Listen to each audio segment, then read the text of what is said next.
Bonjour, je m'appelle Dina Scherer, je suis coach et praticienne narrative.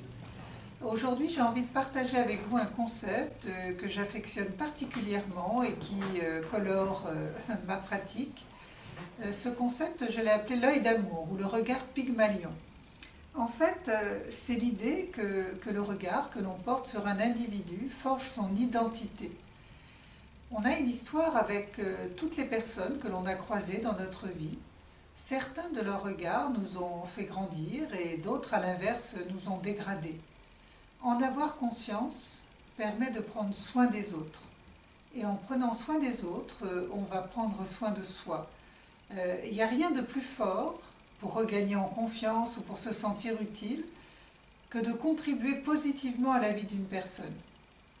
En plus, c'est très vertueux. C'est-à-dire que la personne qui a reçu ce regard d'amour sera plus à même de le poser elle-même plus tard sur une autre personne. C'est pas la peine d'être accompagnant pour poser un regard d'amour sur les gens en fait.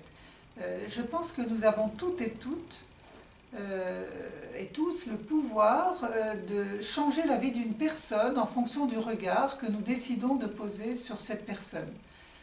Nous avons toutes et tous le choix du chemin à prendre face à une personne. Voilà. Donc maintenant, de quoi on parle quand on parle de l'œil d'amour ou du regard Pygmalion en fait? Je dirais que déjà on parle d'une posture. Une posture, je dirais, que je pourrais qualifier d'accueil inconditionnel. C'est aussi une curiosité bienveillante. Alors une curiosité bienveillante pour moi, c'est orienter ma curiosité face à une personne, à ce qu'elle a, plutôt que ce qu'elle n'a pas en fait. Vous voyez, c'est honorer le plein des gens.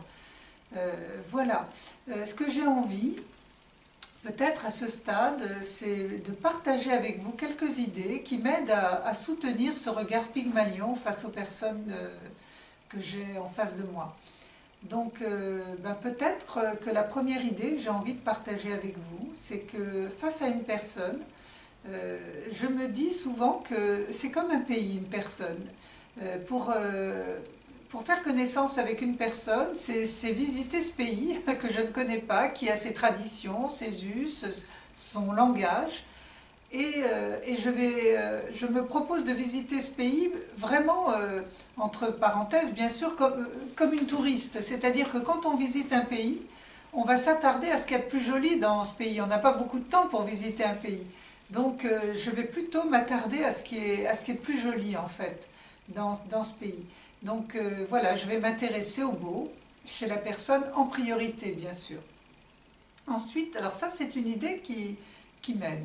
Ensuite, une deuxième idée, je dirais que ce sont les valeurs. Si on arrive à se relier à une ou deux valeurs très précieuses pour nous dans la vie, qui nous ont souvent aidés, moi par exemple c'est le respect, eh bien une fois que vous avez votre valeur, essayez de la qualifier. Vous savez, moi par exemple, le respect, quand je dis que le respect est important pour moi, c'est le respect souvent des différences. J'aime respecter les différences des personnes. Donc une fois qu'on est en lien avec cette valeur qui est importante pour nous, eh bien on va faire en sorte de regarder les gens sous le prisme de cette valeur, c'est-à-dire vraiment regarder l'autre en honorant ses différences en fait. Comment j'incarne ma valeur en regardant les personnes. Voilà, donc je suis toujours très vigilante à ça. Ensuite, ce qui m'aide également à soutenir le regard Pygmalion, ce qui est très important, c'est de revisiter un peu son histoire et de se reconnecter à ces gens qui un jour ont posé un regard d'amour sur nous.